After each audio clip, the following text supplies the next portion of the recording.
Welcome to the American Institute of Healthcare Professionals, Inc. videogram on meditation.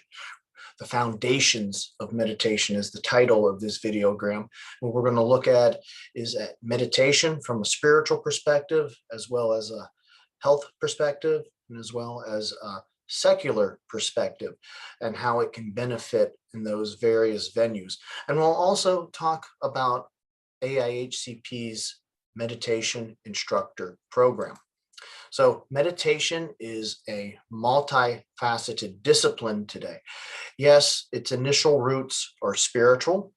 It's very much connected to prayer and spirituality, but it also has various mental and emotional health benefits.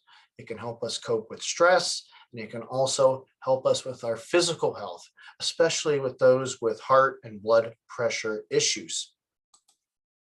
Meditation as itself is a physiological process, more than just a spiritual process, where our body finds benefits from the meditative trance. And this stems across all religious traditions of East and West when meditation comes into play. The benefits that are physical all manifest. So first and foremost, it requires a quieting of the conscious mind, the brain itself. And the brain can make it very difficult for the mind and soul to speak to God or one's true self. So within meditation in East and West, but especially the East, we see breathing techniques to help calm the body and quiet the brain. And ironically, they're very similar to Dr. Benson's relaxation response, which is closely tied to how we reduce stress. And in Dr. Benson's relaxation response, what we are looking for first and foremost when we do meditation is finding a quiet place, looking for a central focus or mantra to utilize to keep us on track, and then a passive state. Now, let me go into these one more time. A quiet place is critical because if we're looking to go into a deeper contemplative state, we can't have our senses being bombarded with noises and other visual things that come across us. So we need to find ourselves a quiet place. And that can be really any place that is comfortable for you. It could be your room, it could be a place in a park or so forth. Now, the central focus or mantra is key because when the mind starts to go its own way, it starts to diverge from meditating, we need to refocus, realign our senses to it. And the mantra line is sort of like that guide, that sign to keep us going where we want to be in terms of peace.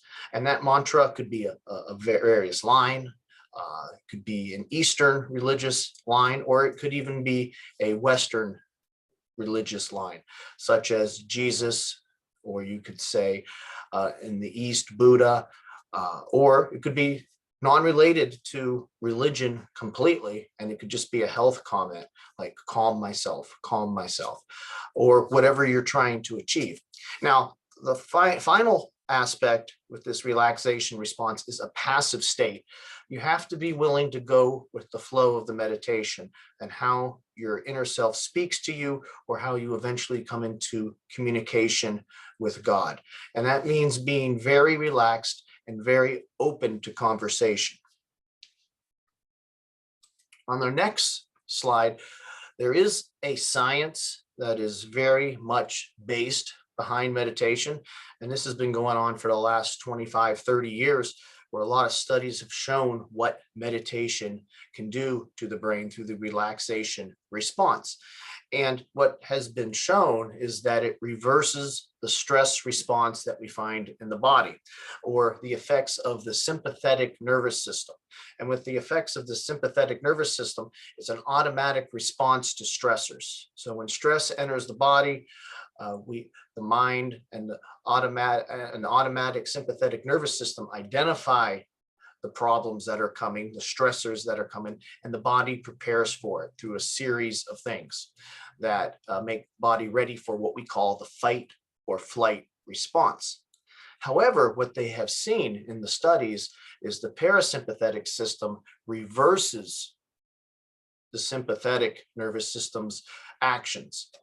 And meditation is a key component in doing that. So what they have seen with meditation in these studies is that there's an easing of breathing, the lower pressure, the lower blood pressure begins to be seen, the muscles begin to relax, begin to be more mentally clear, and also they've also seen an internal beginning of healing process, maybe due to trauma or anything like that. So there is definitely a physical benefit to meditation in correlation with the stress response system. However, when we look at the core of meditation, it has always been spiritual. Meditation has some of its origins in Eastern philosophy as well as in Western philosophy. And it's important to look at these two thought processes of how meditation is utilized. Now, again, realize both ultimately health-wise come to the same conclusions, the same health benefits, but spiritually, there are entirely different aims and ends in this process. In the East, it's about reunification. And the physiological effects of meditation in Eastern philosophy allows the soul to escape the confines of the body and to try to find some type of balance, reunification, or so forth with the divine. In Hinduism, this reunification is with Brahma, the reunification of the individual sparks that come from Brahma, so to speak. That's the analogy that they use in the East, that Brahma is the primary divine fire of the cosmos, and the sparks that come from it are our souls, which they refer to as Atman. And then the key in life is to reunify with Brahma. In Taoism, it's more about a balance, yin and yang. And in Buddhism, this reincarnation is through a state of nirvana or nothingness, through a cycle of escaping suffering. And this is where reincarnation plays a big role in both Hinduism and Buddhism, as a cycle in which we can escape this reality. So meditation helps those in the East escape the body, its confines of the illusionary world, and also in Buddhism to escape suffering. The New Age movement has also borrowed many of these concepts from the East and have utilized the breathing techniques, the various yogas, as an attempt to experience out-of-body experiences and other spiritual practices. Now, in West, reunification with the divine is entirely different. In Christianity, Judaism, and Islam, meditation is a deeper form of prayer to help us become closer to God. And in that, there is a distinct barrier between creator and creation. In the East, that's not so much defined. It's more of a mixture. Everything is divine. In the West, there is a divine being, not a state of being necessarily, but a divine being in which creator and creation are clearly delineated. Most meditation in Christianity, that is, focuses on the scriptures and the life of Christ, and through a particular scripture passage, that might actually be one's mantra for it. If interested, St. Teresa of Avila, St. John of the Cross, and St. Ignatius Loyola have produced great meditation works with their mystic visions and so forth. With St. Teresa of Avila, especially in her book, The Interior Castle, that looks at the various castles that you enter into from this world to become closer with God. Obviously, one cannot have complete reunification with God, as in Christianity refers to the beatific vision, until one no longer is alive, but the meditation helps us come as close as you possibly can from a Christian perspective. We also have in the West two scholars, Thomas Merton and Thomas Keaton, who have attempted to bridge some of the Eastern techniques and utilize them for Western meditation as well. But despite the spirituality that we find in meditation and its very deep religious backgrounds, meditation in the modern day, especially in the West, has become a very secular thing.